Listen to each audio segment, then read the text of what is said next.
Boa tarde a todos. Boa O tarde. Instituto dos Magistrados do Brasil, IMB, se sente honrado, né, na data de hoje, em receber o juiz Marcelo Segal, juiz do trabalho, não é? E, acima de tudo, meu amigo particular, uma pessoa excepcional, com um coração enorme, não é? É um ser humano que merece ter o seu valor reconhecido de todos nós. Bom, o tema da nossa palestra de hoje é competência da justiça comum e da justiça do trabalho. Não é? E o nosso palestrante, nosso convidado, Marcelo Segal, ele é juiz do trabalho, atualmente convocado na segunda turma do TRT da primeira região. Ele foi procurador federal, não é? Como advogado do BNDES, atuou como juiz auxiliar na Escola Judicial do TRT e também como juiz auxiliar da Corregedoria. Ele possui pós-graduação pela UF, pela Fundação Getúlio Vargas, e também ele é autor de vários livros jurídicos. Inclusive, eu já tive a honra de fazer o prefácio em um deles, né? O que muito me orgulha e enriquece meu currículo. Se encontra presente também o desembargador Carlos Prudêncio, do Tribunal de Justiça de Santa Catarina, que representa o MB nesse estado. Também muito nos orgulha. Então, eu vou passar a palavra ao juiz e amigo Marcelo Segal para a sua palestra. Boa tarde a todos os presentes. Para mim é uma satisfação, uma grande honra estar aqui. Agradeço a MB, agradeço ao meu colega, meu amigo, o desembargador Jean Saad. Também quero agradecer o desembargador Carlos Prudêncio. Nós estávamos conversando, uma pessoa de fino trato, refinada educação. Então, espero poder passar alguns ensinamentos interessantes e importantes, e especialmente algumas reflexões a respeito dessa temática, e eu vou ser muito direto em relação a isso, sobre a questão da competência e os limites, na verdade, da competência da Justiça do Trabalho e da Justiça Estadual. Se alguém da plateia tiver alguma dúvida, pode colocar no chat que eu terei prazer em responder ao longo da minha própria manifestação. Para colaborar visualmente, eu vou apresentar também um PowerPoint, né? Porque é um recurso importante do ponto de vista técnico. Então, deixa eu colocar aqui para todos e já vou iniciar, então, a minha manifestação.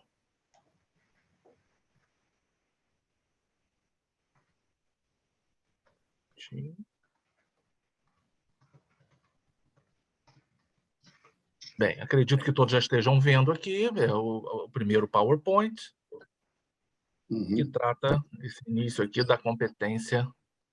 Deixa eu botar o chat aqui para deixar aqui ao lado. Da Justiça Estadual e da Justiça do Trabalho. Pois bem, tema básico aqui é competência. Competência significa medida de jurisdição. A jurisdição é o poder de dizer o direito e fazê-lo exercer no caso concreto através da propositura de uma ação. Competência não é aquela que você quer, que nós queremos. Competência é aquela ditada por lei, fixada por lei.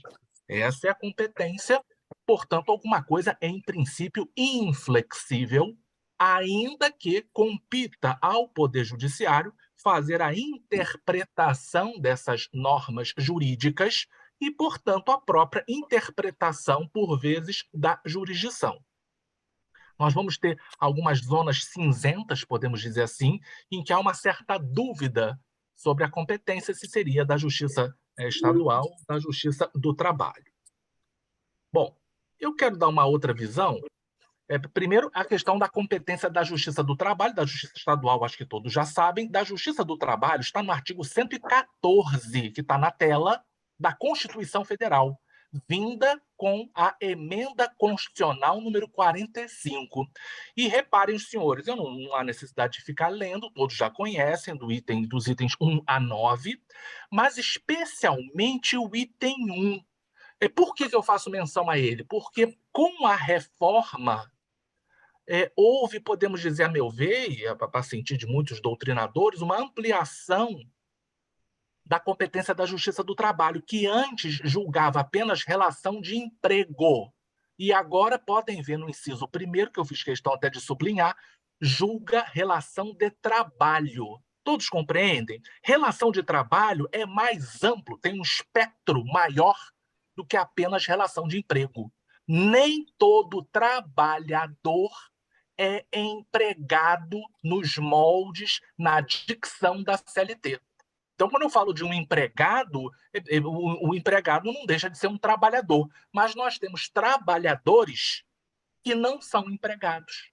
Eles se ativam como fontes energéticas, laboram, geram riqueza, mas não são empregados nos moldes da CLT. E eu estou fazendo questão de repisar isso, porque eu vou usar isso como argumento mais adiante para uma crítica respeitosa, evidentemente, estamos aqui num ambiente democrático e plural, evidentemente, e acadêmico, portanto, toda manifestação mesmo de discordância respeitosa é sempre muito bem-vinda. Bem, uma outra visão que eu quero dar para vocês é essa queda de braço. Brigar por competência é luta pelo poder. Quanto mais competência um determinado órgão tem, mais poder ele tem. Ele tem maior evidência na sociedade, tem mais recursos, justamente para poder dar cobro a toda essa competência. Então, pessoal, é uma espécie de uma queda de braços. Todos querem competência. Ninguém quer perder competência. Ao contrário, você quer adicionar, agregar competência. Haja vista que isso fortalece aquele ramo do Poder Judiciário. É uma visão interessante, que é meta-jurídica, mas, assim, ajuda a explicar o que, por vezes, é interessante de determinadas competências que um órgão do Poder Judiciário não quer, de maneira alguma, delegar a outro, quer manter consigo, que isso significa também uma parcela de poder. Bom, indo especificamente para a competência da Justiça do Trabalho e da Justiça Estadual, que eu me propus, eu quero começar com a questão do acidente do trabalho. Então, acidente do trabalho, nós temos duas súmulas, vou botar aqui.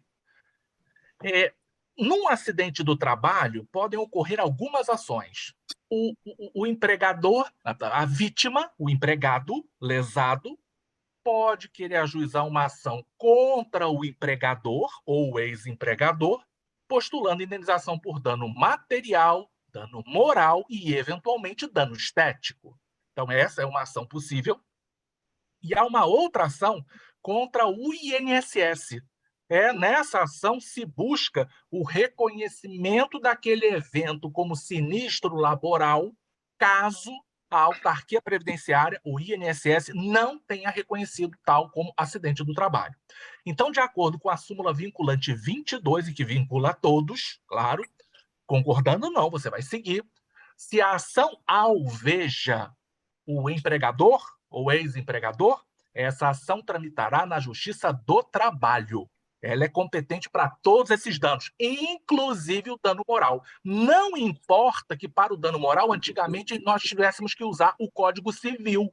Agora não, agora na CLT nós temos regrado, inclusive, a questão do dano moral, é até tarifado, uma questão que também está no Supremo Tribunal Federal, a discussão da constitucionalidade, mas se a ação é contra o empregador, é na Justiça do Trabalho. Se a ação é contra o INSS, é na Justiça Estadual. Isso está na súmula 501 do STF, que eu coloquei na parte de baixo.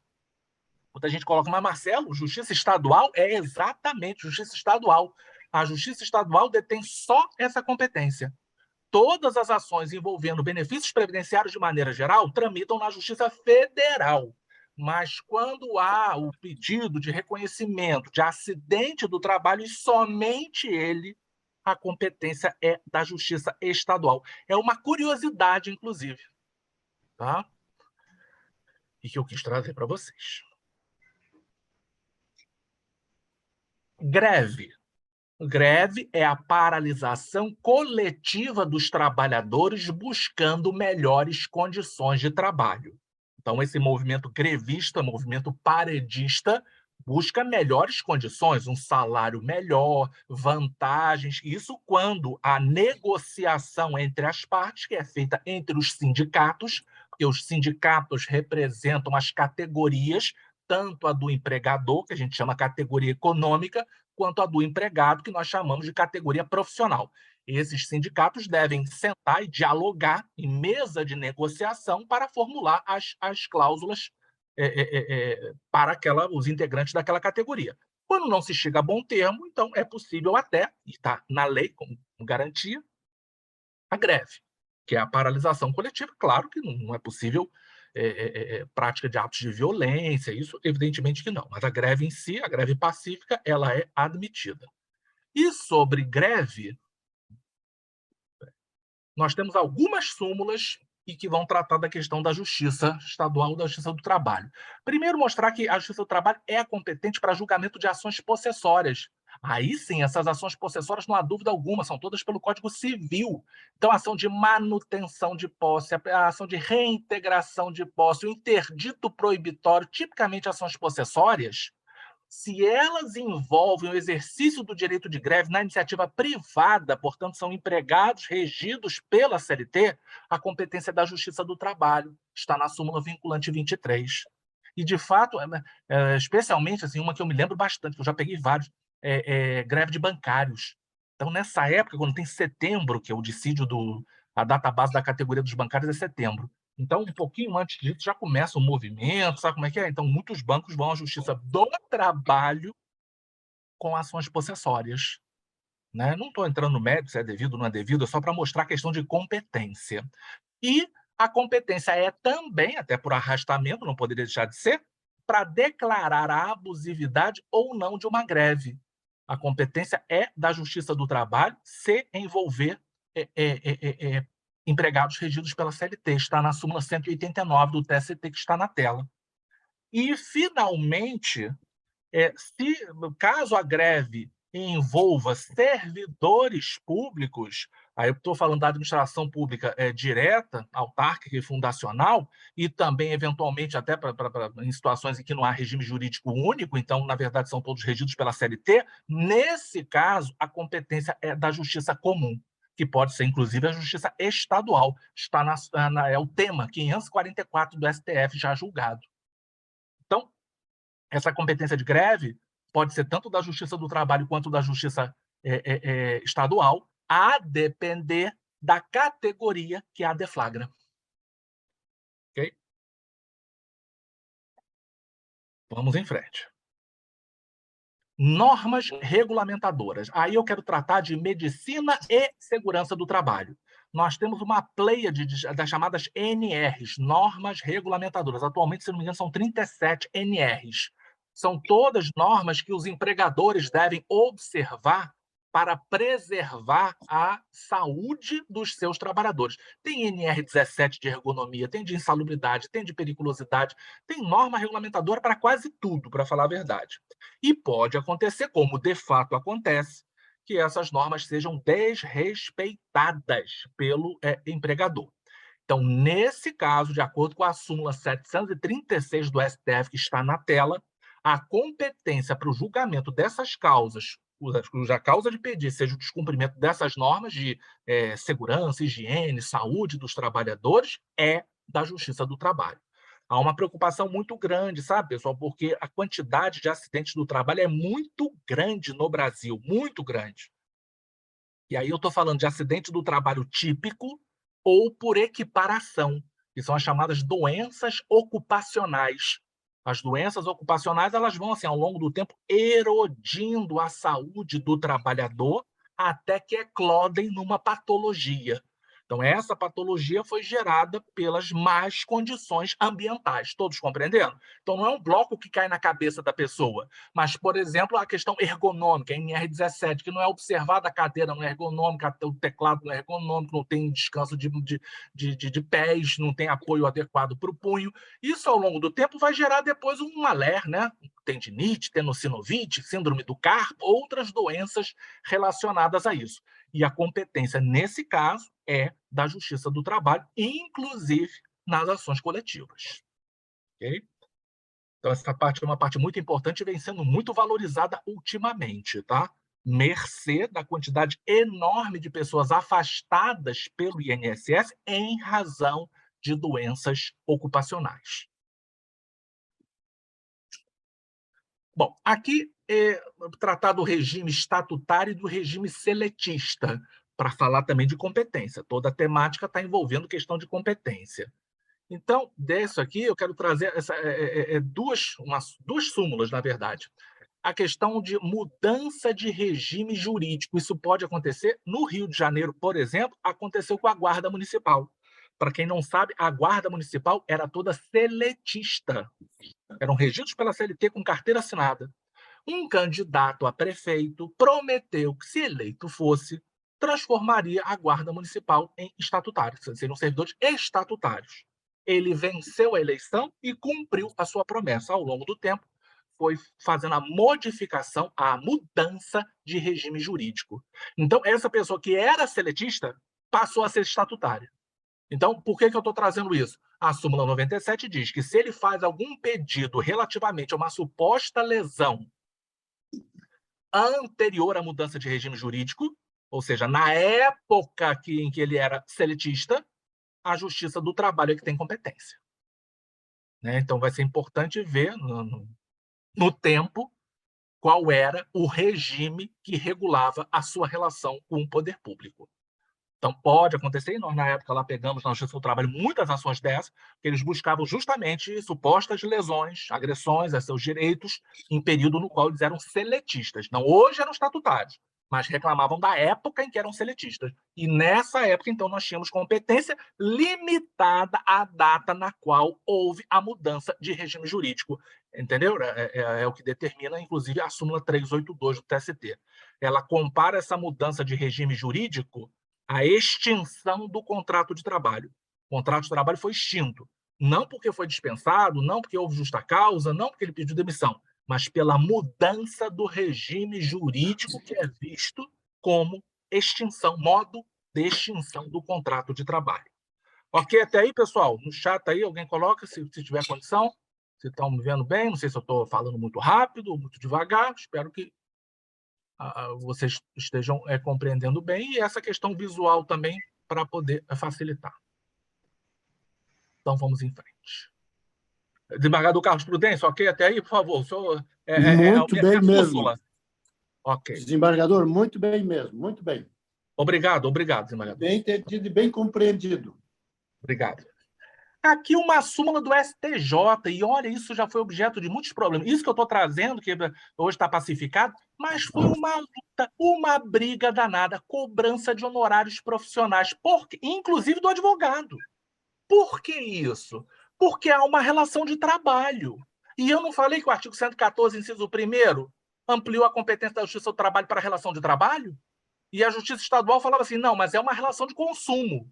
É verdade. É uma relação de trabalho e uma relação de consumo. Mas a pergunta é, qual delas vai prevalecer para fins de competência? Então, para o STJ, está sumulada, essa súmula 363, é dita que compete à Justiça Comum Estadual o julgamento, processamento e julgamento de ação de cobrança feita por profissional liberal contra cliente. Agora, poderia ser tranquilamente uma relação de trabalho, eu considerar, porque é um dentista. Você vai lá ao canal e não paga. O dentista quer receber. O advogado que você contratou honorário, não pagou, ele quer receber. É muito justo. Um engenheiro, um profissional qualquer. E aí houve uma época na qual essas ações eram ajuizadas na Justiça do Trabalho, com esse entendimento de que havia uma relação de trabalho, e essa relação estava em nível constitucional, artigo 114, inciso 1º, mas o STJ, repito, a interpretação das normas jurídicas, compreendeu que deveria prevalecer a relação de consumo e, portanto, a competência da Justiça Estadual. Curiosamente, o TST não questionou essa súmula, ou seja, não eventualmente suscitou um conflito positivo de competência para que a Justiça do Trabalho tivesse essa competência, não aconteceu. Houve uma época, repito, em que havia dúvida, antes do advento da súmula, eu mesmo cheguei a executar com sucesso alguns honorários profissionais por conta do entendimento da época viável de que a Justiça do Trabalho que teria competência. Mas hoje, com essa súmula, e não questionada pelo TST, me parece que aí fica claro que a competência é mesmo da Justiça Comum. Bom, aqui uma situação que está nos afligindo muito, muito, e está tendo assim, muita discussão na justiça. Eu vou trazer esses temas muito polêmicos e muito atuais, que é o chamado TAC, Transportador Autônomo de Carga. São pessoas que têm o seu caminhão, são registradas na ANTT, fazem o transporte de carga, mas por qualquer razão, e aí não vem ao caso, porque isso aí é casuístico em cada situação, elas dizem que, na verdade, aquilo foi uma fraude. E que, na verdade, elas estão empregadas nos moldes da CLT. Então, esses trabalhadores iam à Justiça do Trabalho dizendo: olha, eu sou nominado TAC e tenho um contrato assinado, mas isso é uma fraude e eu, na verdade, tenho todos os requisitos da lei para ser considerado empregado. Eu quero a declaração de nulidade desse contrato de TAC e o reconhecimento do vínculo empregatício. Então, essa é a situação concreta que a gente tem, e tem muito, tem bastante. Então, o que acontece primeiro de tudo? Por meio desses, tanto da DPF quanto do tema 725, uma coisa que abalou, inclusive, as estruturas da Justiça do Trabalho, o Supremo Tribunal Federal, com razão ou não, aqui eu acho que não importa, declarou que a empresa pode terceirizar qualquer de suas atividades. Nós, até então, na Justiça do Trabalho, fazemos uma distinção entre atividade meio e atividade fim. A atividade fim é a atividade final, precípua para a qual você foi criada. A empresa foi criada. E a atividade meio é aquela que coadjuva, colabora, incrementa a atividade. Então, por exemplo, e aí a definição, a atividade fim você não pode terceirizar, você tem que ter os seus empregados. Tem uma companhia de avião. Eu não posso terceirizar nessa linha de raciocínio piloto, copiloto, aeromoça. Mas poderia terceirizar, sei lá, o check-in, porque o check-in não é necessariamente obrigatório que tem que ter uma pessoa da empresa. Entendem o que eu estou falando? Então, sei lá, um colégio, eu não poderia terceirizar professor, por exemplo, os profissionais de apoio, e, aliás, aproveito aqui também para agradecer ao pessoal de apoio da MB, que deram um apoio muito grande aqui para eu poder estar aqui falando com os senhores. Muito agradecido a todos também. E agora, por exemplo, a cantina. A cantina poderia terceirizar? Você tem uma cantina, é bom para comer alguma coisa, tomar um café, mas se não tiver cantina, vai continuar tendo as aulas da mesma forma. Mas não foi o que o Supremo Tribunal Federal considerou. Ele considerou que o empresário pode terceirizar tudo, qualquer coisa, o que é um perigo, hein? Porque no futuro eu vou ter empresas sem empregados, concordam todos? Então eu vou ter um banco com 5.000 pessoas trabalhando para o banco, mas nenhum deles é empregado do banco. Eu vou terceirizar a caixa, terceirizo o gerente, terceirizo todo mundo. E isso precariza a mão de obra. É isso que a história já demonstrou. Então, tanto a DPF 324, está aí na tela, não preciso ler, e o tema 725 fizeram uma liberação irrestrita em relação à terceirização, apenas garantindo a responsabilidade subsidiária do tomador desses serviços. Então, o contratante, aquele que tem o labor final, poderá ser convocado de forma subsidiária a arcar com as dívidas deixadas pelo empregador. Bom, então isso é importante, primeiro de tudo. Então, falando do TAC, que foi a origem, eu poderia terceirizar todo o setor de transporte, né? Inclusive aí, fazendo a contratação do TAC, e isso foi ratificado na ADC 48, na Ação Direta de Constitucionalidade 48, que está na tela, nos itens 1, 2 e 3, especialmente o item 1, e o 2, né? Na verdade. E o 3, que diz que, nesse caso, não há vínculo trabalhista. Agora eu quero colocar para vocês, é claro, a mesma situação que eu coloquei. Ele diz que houve uma fraude, ele diz que é empregado. De quem seria a competência? Olha, pessoal, a meu sentir, seria da Justiça do Trabalho, porque ele se intitula empregado nos moldes da CLT. Se ele é ou não é empregado, melhor dirá a Justiça do Trabalho, porque é a natureza dos pedidos formulados que dará a tônica da competência. Então, esse, pelo menos assim que eu aprendi na faculdade, né?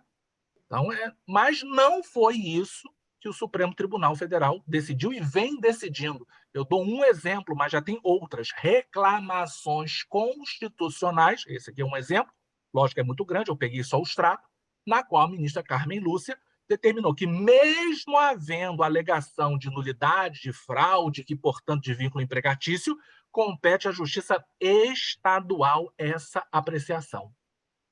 E é uma coisa assim meio esquisita, porque ela diz que a competência é da Justiça Estadual. Se a Justiça Estadual entender que os requisitos legais do vínculo estão presentes, devolve o processo para a Justiça do Trabalho, julgar. E se entender que não haja, julga improcedente. Aí é estranho, porque eu fiquei pensando, imagine se o juiz de direito entende que os requisitos estão presentes, que há vínculo, manda para a Justiça do Trabalho. E na Justiça do Trabalho, o juiz do trabalho entende que não há os requisitos legais não estão presentes, que não há vínculo. O juiz do trabalho ficaria vinculado à decisão do juiz de direito, se os dois têm, não há hierarquia entre eles, são de tribunais diferentes, então estão na mesma instância. Então, assim, essa é uma situação bastante delicada, mas tem acontecido e tem trazido assim, muito problema na Justiça do Trabalho, porque essa filosofia que inspirou isso, inspirou outras coisas também até mais recentes, e que eu vou mostrar agora. Por exemplo, aí esse caso agora está emblemático, os trabalhadores em aplicativo, ou com aplicativo, como preferirem. Todo mundo conhece nomes famosos de vários trabalhadores com aplicativo, trabalhando por meio desse aplicativo, prestando serviço e ganhando. A dúvida é, são empregados ou não são empregados? Eu não tenho a resposta para dar. O que eu posso falar é que, novamente, há uma quantidade grande de ações dessas pessoas indo à Justiça do Trabalho, dizendo-se empregadas e pedindo o vínculo empregatício com essas plataformas. E aí, novamente, e aí, seria ou não seria, dentro dessa filosofia que eu falei, pelo menos com alguma coerência, a Justiça do Trabalho inicialmente vinha admitindo essas ações, até porque a pessoa dizia que era empregada, mas em várias reclamações, e essa aqui é uma reclamação constitucional recente, que caiu quase como uma bomba na Justiça do Trabalho, o ministro Alexandre de Moraes declarou que não, e cassou, inclusive, a decisão por meio de reclamação constitucional, a decisão proferida pela Justiça do Trabalho e determinou a ida dos processos para a Justiça Comum. O que é importante saber, porque os juízes de direito vão começar a pegar muitas dessas ações, né? Então, em se consolidando isso. É claro que reclamação constitucional não tem efeito vinculante, nós sabemos disso. Mas também não se pode ignorar o entendimento do Supremo Tribunal Federal. E vem sendo reiterado em outras reclamações, assim, também vem todos sinalizando nesse sentido, e aí é uma preocupação, porque é menos uma fatia de competência, ou seja, está limitando a Justiça do Trabalho a julgar a relação de emprego, quando eu havia dito que seria uma coisa um pouco mais ampla, que envolveria a relação de trabalho, ainda mais de um trabalhador que se diz empregado. Então, isso está assim, na ordem do dia, está sendo muito falado na Justiça do Trabalho, com muitas dúvidas, discussões, até debates, até acalorados. Especificamente nessa reclamação constitucional, teve um agravo regimental, já está aberto o prazo para o julgamento pelos ministros do agravo regimental. Em alguns poucos dias teremos aí o resultado, mas tem sido assim, bem dramático em relação a isso. Outra coisa é a relação jurídico-administrativa especial. É isso que o Supremo Tribunal Federal dá esse nome, relação jurídico-administrativa especial. Não é servidor público, propriamente, mas também não é empregado regido pela CLT. Essas relações, eu vou mostrar quais são, por meio da ADI 3395, o STF entendeu que a Justiça do Trabalho não teria competência para apreciação dessas causas. Relação jurídico-administrativo especial. Cargos comissionados, contratos temporários feitos pela administração pública com base no artigo 37, as varas de fazenda pública devem ter muitas ações dessas. Até mesmo situação que envolva desvirtuamento. Mesmo desvirtuamento também não seria competência da Justiça do Trabalho, de acordo com o Supremo Tribunal Federal. E isso é para começar a mostrar uma tendência, adiantando, que vai ser o final da minha manifestação, é que a tendência está sendo claramente de retirar e esvaziar a competência da Justiça do Trabalho, e isso nos preocupa muito, muito mesmo, né? Porque é uma justiça com toda uma estrutura que daqui a algum tempo vai ser até subaproveitada, porque dentro dessa linha do empresário poder escolher a forma pela qual contrata seus trabalhadores, a maioria vai fazer contratação de forma terceirizada, ou empresa terceirizada, ou vai fazer o cara abrir uma MEI, né, e contratar, o SLU, qualquer coisa nesse sentido. E isso vai diminuindo a quantidade de causas afetas à justiça do trabalho, tirando e diminuindo também o seu poder, né, a sua ascendência social, a sua importância, podemos dizer, né, e a sua razão de ser. Até que alguém um dia vai propor, quem sabe, até a unificação da justiça do trabalho com a justiça federal, apesar de serem filosofias totalmente diferentes. Então, essa relação jurídico-administrativa especial, esse é o termo usado, vai envolver esses contratos todos, inclusive, então, esses contratos nós não teríamos, a Justiça do Trabalho não teria competência, mas sim a Justiça Estadual, se forem da administração estadual ou municipal, para o julgamento dessas causas.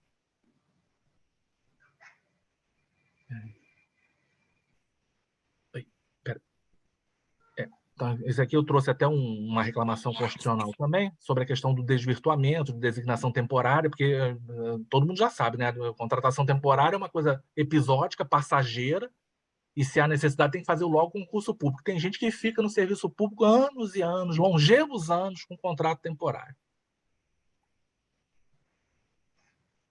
Bom, outra temática é a questão da previdência privada. Aí, essa previdência privada, havia muita dúvida, porque existem nós pegávamos casos de previdência privada fechada, não é a previdência privada aberta, não. Essa que os bancos oferecem para qualquer pessoa. Mas, especialmente estatal, as estatais têm entidades de previdência privada fechada. Para você contribuir, para você aderir a essa entidade, você precisa ser empregado da estatal. Aí nós temos aí a Petrobras, tem a Petros, que é famosa, o Banco do Brasil tem a Previ, né? Tem várias, todas as estatais têm essas entidades. E muita gente reclamava, eu julguei durante anos e anos, reclamações nas quais o empregado dizia, especialmente quando se aposentava e começava a ter a complementação de aposentadoria, dizia que a complementação estava errada, estava equivocada, estava menor do que ele deveria receber. Então, ele ia à Justiça do Trabalho reclamar. Por que a Justiça do Trabalho? Porque aquela adesão à entidade de previdência privada tinha relação com o extinto contrato de trabalho. Ele deitava raízes no contrato de trabalho. Portanto, a competência era da Justiça do Trabalho. Até que, no julgamento desses dois REs, o Supremo Tribunal Federal pacificou que a competência é da Justiça Comum, não é da Justiça do Trabalho, porque não existe relação de emprego nem de trabalho entre esse empregado ou ex-empregado e o ente de previdência privada. A relação é apenas de consumo, não há uma relação de trabalho, de fato não há. E aí, com isso, aí trouxe aqui o RE, essas ações que eram ajuizadas, muitas delas na Justiça do Trabalho, acabaram. De um dia para outro, acabou tudo. Ninguém mais ajuizava ação na Justiça do Trabalho por essa razão. Então, tá aqui, são 2 telas sobre a competência. Ok? Já me encaminhando também já para o final. Os últimos temas. Um de representante comercial. Esse representante comercial não é empregado, tá, gente? Eu estou falando do representante comercial genuíno. Mesmo esse representante comercial genuíno, a Justiça do Trabalho julgava, mesmo sendo, ele não estava discutindo, ele não estava dizendo que é empregado, ele é um representante comercial, mas não recebeu comissões de uma venda que ele fez grande, por exemplo, ou recebeu parcialmente. A Justiça do Trabalho julgava, tinha até uma lei 4886 a respeito disso. Mas, no julgamento desse tema, no tema 550, o Supremo Tribunal Federal entendeu que não, que competiria à Justiça Comum o julgamento dessas ações envolvendo genuínos representantes comerciais. Então, foi uma opção realmente, e o leading case é esse aí, o RE 606.003. Ainda também, de acordo com o STF, fase pré-contratual na administração pública. Então, se envolve questão de administração pública, portanto, certame, concurso público, essas controvérsias da fase pré-contratual, inclusive ações nos quais muitas pessoas pediam que fosse dado posse, porque foram aprovados dentro da quantidade de vagas, essas ações também o STF entendeu que compete à Justiça Comum, não compete à Justiça do Trabalho. Tá?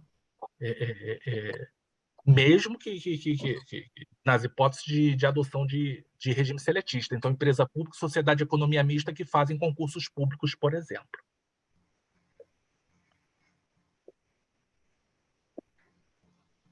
Eu acho que é o último tema aqui, a questão da recuperação judicial. Isso tem sido também uma situação muito presente atualmente. Muitas empresas, mercê dessa situação muito difícil econômica, têm requerido e conseguido recuperação judicial, e isso tem um impacto fulminante nas execuções trabalhistas, né? Já que essa execução passa a ser concentrada e é concentrada perante o administrador judicial.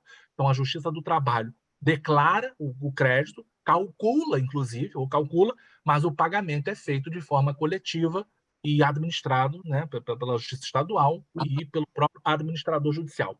A única dúvida que remanesce, e que agora até não remanesce tanto, é a questão da possibilidade do IDPJ em face da empresa em recuperação judicial. Ou seja, esse credor trabalhista, vendo pouca esperança de receber o seu crédito perante a empresa em recuperação judicial, ele tenta o IDPJ para direcionar a execução contra os sócios e essa execução permanecer na Justiça do Trabalho. Isso está sendo discutido, mas a tendência, me parece clara, no sentido de que seja possível isso, e a competência é da Justiça do Trabalho, porque você não está executando a empresa em recuperação judicial. Está executando os sócios, e aí tem uma discussão se a adoção é da teoria maior, da teoria menor, que é uma outra situação e escapa, inclusive, ao objeto aqui da minha proposta. E, por fim, e já finalizando, a questão das tendências, né? A tendência me parece bastante sombria para a Justiça do Trabalho. No momento, na quadra histórica que nós temos, ao que parece, o Supremo Tribunal Federal, que é o guardião da Constituição e faz a interpretação das normas jurídicas, nem eu estou dizendo o contrário, mas tem praticamente tudo interpretado contrariamente à Justiça do Trabalho, no sentido dela não ter competência. Então, vai tirando, como eu falei, vai escoando essa competência para a Justiça, às vezes estadual, às vezes a Justiça Federal, e com isso, assim, há uma preocupação muito grande e talvez até uma revolta também muito grande, porque casos que nós tradicionalmente julgávamos sem problema nenhum, sem questionamento nenhum, agora, aparentemente, estão sendo retiradas e até talvez até não com a melhor técnica, né? Eu falo de forma bastante respeitosa, mas eu acho que é uma briga, como eu falei, aquela queda de braços no início, é o convencimento, a demonstração de que efetivamente a Justiça do Trabalho tem importância, deve ter poder, ela é importante para evitar essa questão da precarização extrema, valorizar a mão de obra, o ser humano, e, quem sabe, também colaborar para o sucesso do nosso próprio país. Então, com isso, pessoal, eu encerro a minha manifestação, eu vou devolver a palavra ao desembargador Jean e me coloco à disposição para aquilo que for útil. Muito obrigado. Bom, o IMB, Instituto dos Magistrados do Brasil, agradece imensamente a participação do juiz do trabalho, Dr. Marcelo Segal, nessa nossa tarde, né, final de tarde, desse dia 22 de junho. O Marcelo, com sua eloquência, ele nos cativou e trouxe muitos temas pouco explorados no campo do direito processual. Então, nós aprendemos muito hoje com o Dr. Marcelo. Mas eu vou fazer uma indagação para o Dr. Marcelo, que eu confesso que eu não sei se tem muita pertinência ao tema abordado, mas é uma situação que eu gostaria de ter algum esclarecimento para que o meu conhecimento jurídico nesse assunto aumente. Existe uma situação em que você tem, não vou dizer um conflito aparente, né? Mas talvez uma coincidência entre Vara da Infância e Juventude e Justiça do Trabalho. Por quê? Existem algumas situações de atores mirins que participam de obras artísticas, não é? Então, você tem, por um lado, uma questão que envolve o direito da criança e do adolescente, que estaria ligada à parte do juizado da infância, tá, e da juventude, e você tem também uma questão trabalhista, talvez envolvida, não é? Então, eu queria saber se o doutor Marcelo, juiz do trabalho, já teve oportunidade de julgar alguma causa envolvendo a questão do ator criança, ator adolescente, não é? A questão também da garotada que vai para a peneira no futebol, não é? E acaba ingressando em algum clube, e é escolinha, e depois se torna juvenil, se torna profissional, e às vezes essa profissionalização vem muito cedo. Então, eu queria saber se colega juiz do trabalho já teve a oportunidade de conhecer, como profissional julgador, alguma demanda dessa? Desembargador Jean, já tive a oportunidade, sim, e é outra questão que a gente critica. É o seguinte, para alguém ser empregado, tem que ter no mínimo 16 anos. Não se admite alguém para ser empregado, a não ser que tenha 16 anos, salvo na condição de aprendiz a partir dos 14 anos. Aprendiz é aquele que está sujeito ao aprendizado metódico de determinada arte ou ofício. E aí vem a pergunta, mas como explicar, então, esses artistas mirins? E esses modelos mirins de passarela? Então, assim, o Estatuto da Criança e do Adolescente trata isso como manifestação artística e não como como emprego, como um vínculo empregatício, até porque ele não poderia existir, haja vista que a pessoa não tem 16 anos. Então, como manifestação artística, tem, inclusive, a própria OIT, ela trata a respeito disso e valoriza e permite, desde que tenha muitos cuidados, mas a concessão desse alvará, dessa autorização para esses menores poderem atuar, trabalhar nessa manifestação artística, é dada pela Justiça Estadual, do antigo juiz de menores, que é dito na CLT, hoje é a vara da infância e da juventude. Mas aí vem o questionamento que eu sempre faço. Esse menor vai ser autorizado a trabalhar, porque é manifestação artística, por meio da Justiça Estadual. Ok. Aí é tratado um valor, o valor vai ser pago, tudo mais, mas a empresa não paga, não faz o pagamento. Onde que seria executado esse pagamento? Em princípio, esse pagamento seria executado na Justiça do Trabalho. Se a Justiça do Trabalho tem competência para executar, ela deveria ter competência para poder conceder autorização para que esse menor pudesse trabalhar e as condições em que isso seria feito. Então, logo na emenda constitucional, por ocasião da emenda constitucional 45, muita gente entendeu que essa competência teria vindo para a Justiça do Trabalho, porque não deixava de ser uma relação de trabalho, apesar de não ser uma relação de emprego, e repito eu, pelas leis é considerado, repito, manifestação artística. Mas o entendimento do STF foi em sentido contrário, eu acabei não colocando, cheguei até a pesquisar, ia colocar, mas achei que ia ficar extenso demais. O Supremo Tribunal Federal entendeu que não, que a competência continuava sendo na Justiça Estadual. Então, desembargador Jean, a Justiça Estadual concede o alvará ou autorização para a realização dessas atividades, mas o eventual inadimplemento vai cair na competência da Justiça do Trabalho. Ok, obrigado. A resposta foi bem completa, né? E eu queria perguntar ao desembargador Carlos Prudêncio, se ele estiver ainda conectado, se ele tem alguma pergunta para o nosso convidado.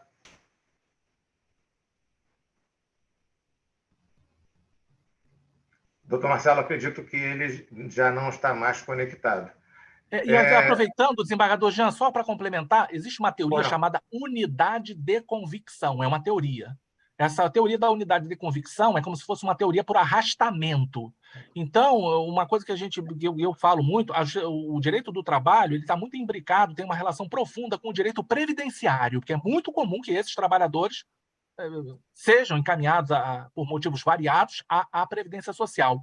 Então, por essa unidade de convicção, o ideal seria que o juiz do trabalho também tivesse competência para determinar a concessão de benefícios previdenciários ou a reativação de determinados benefícios. Que às vezes acontece essa situação, sabe? Do trabalhador tem alta junto ao INSS, aí quer voltar ao empregador, mas o empregador entende que não, aquela questão do limbo previdenciário trabalhista. E aí ele não sabe em que justiça recorrer, a que juiz recorrer, se ele volta para trabalhar, se ele tem o benefício reativado. Então, essa teoria, repito, unidade de convicção, ditaria que a competência deveria ser de uma unidade só, ainda que a Justiça do Trabalho, claro, eu faço propaganda dela porque eu a integro. Desembargador Jean Alberti. Por não, desembargador Carlos Prudêncio. Aquela hora o senhor estava perguntando, eu que estava sem imagem. Pois não. Mas desde alguma pergunta em direção ao nosso convidado? Uhum. E eu teria uma pergunta a fazer ao desembargador Jean Alberti, ao professor Segal. Um esclarecimento ou qual a posição do nosso colega, professor Segal, nessa questão do Uber, já que há realmente uma relação de trabalho aparente, pelo menos, né? O porquê que está descaracterizado, né, pela liminar do ministro do Supremo, o ministro Alexandre de Moraes, por que ficou descaracterizado esse chamado vínculo? Foi por questão de quantidade de horas trabalhadas ou porque a pessoa não tem o horário certo de trabalho? Eu gostaria de um esclarecimento, desembargador Segal. Desembargador Carlos Prudêncio, a questão tratada foi de competência. Ele não chegou a analisar a questão do mérito, mas ele disse, ele equiparou no voto dele, equiparou essa situação ao caso do TAC, do transportador autônomo de carga, dizendo que mais se assemelha a essa situação.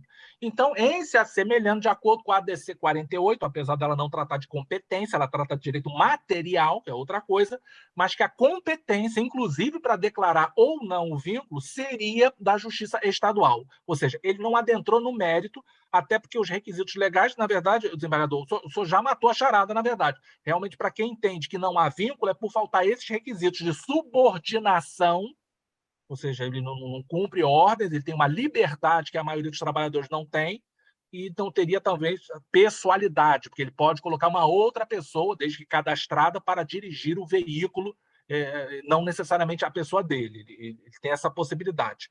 Então, na verdade, a Justiça do Trabalho, alguns julgavam procedente, outros improcedente essa questão. Mas agora, com essa decisão, na verdade, está afetando a própria competência da Justiça do Trabalho. Ora, se eu não tenho competência, eu não posso declarar sequer se há vínculo ou não, concorda? Então, Concordo. por faltar competência, teria que enviar à Justiça Estadual, e isso está trazendo, assim, primeiro, um clamor muito grande, porque pode ser o primeiro passo de muitos outros, porque logo nos dias seguintes, desembargador Carlos, já saiu uma outra decisão do STF também tirando a questão dos corretores de imóveis, dizendo que o corretor também não era de competência da Justiça do Trabalho, e por aí vai, né? Ou seja, vai esvaindo a competência da Justiça do Trabalho, e isso que tem sido objeto de muita preocupação, né? Então, aparentemente, eu tenho a impressão, e muito respeitosamente, eu acho que os ministros do STF não veem a Justiça do Trabalho com bons olhos.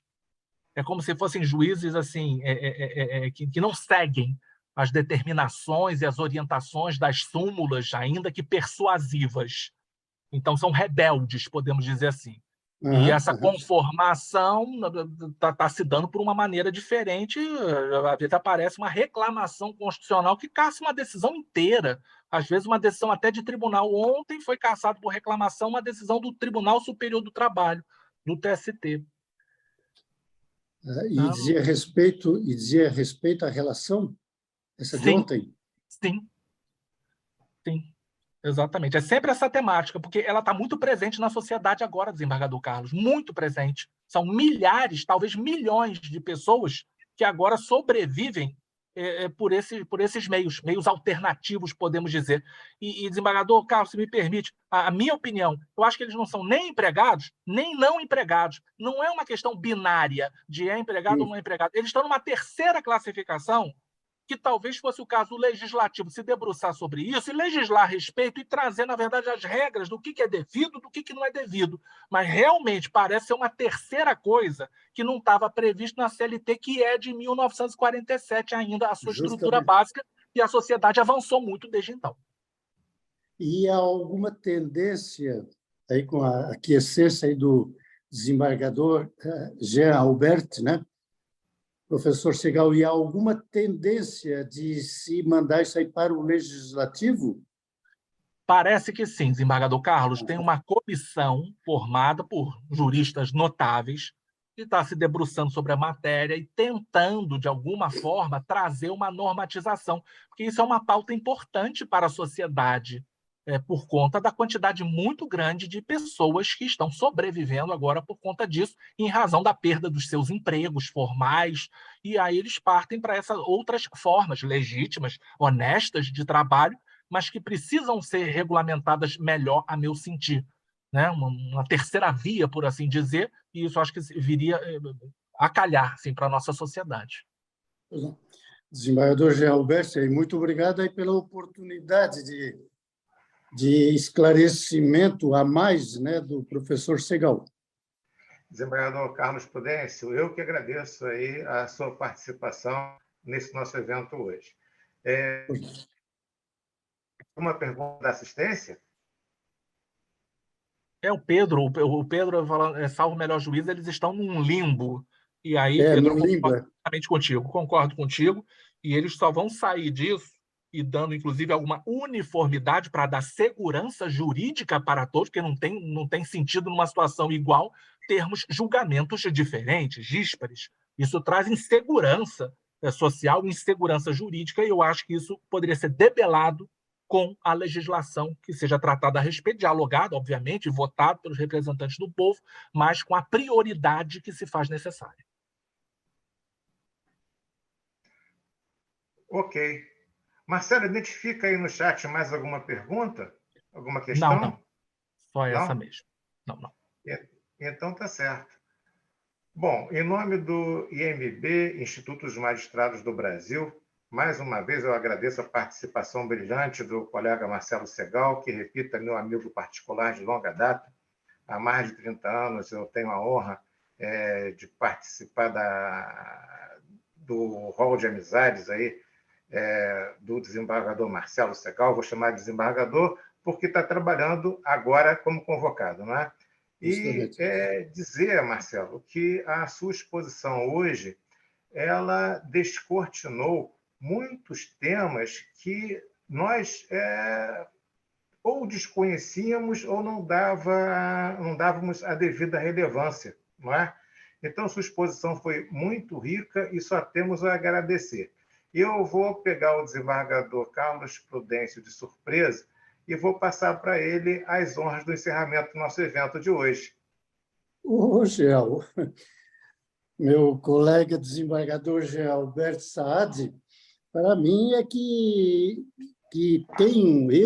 tenho essa honra em representar o senhor e o Instituto dos Magistrados, e o senhor aí como diretor de cultura aí do nosso instituto, e novamente parabenizar o nosso instituto, né, na sua pessoa, na pessoa do nosso presidente nacional, por ter trazido, no dia de hoje, um brilhante professor, e justamente num tema que é muito controverso e que traz muitas incertezas, até mesmo nos questionamentos que se faz em termos de juristas, entre advogados, magistrados, a competência é de quem, afinal de contas? Justiça do Trabalho, Justiça Estadual. E esse tema aí, realmente, ele deveria até ser replicado em uma outra oportunidade, se me der a oportunidade de sugestão, porque é um tema realmente que deve ser bem explorado, muito explorado. E eu lhe parabenizo, desembargador Jean Alberti, até mesmo pela sua amizade com um tão afamado professor. E declaro encerrado, então, aqui os nossos trabalhos, conforme o senhor me pediu aí no começo. Obrigado, boa noite a todos. Marcelo, grande abraço. Muito obrigado, boa noite a todos. Boa noite, desembargadores.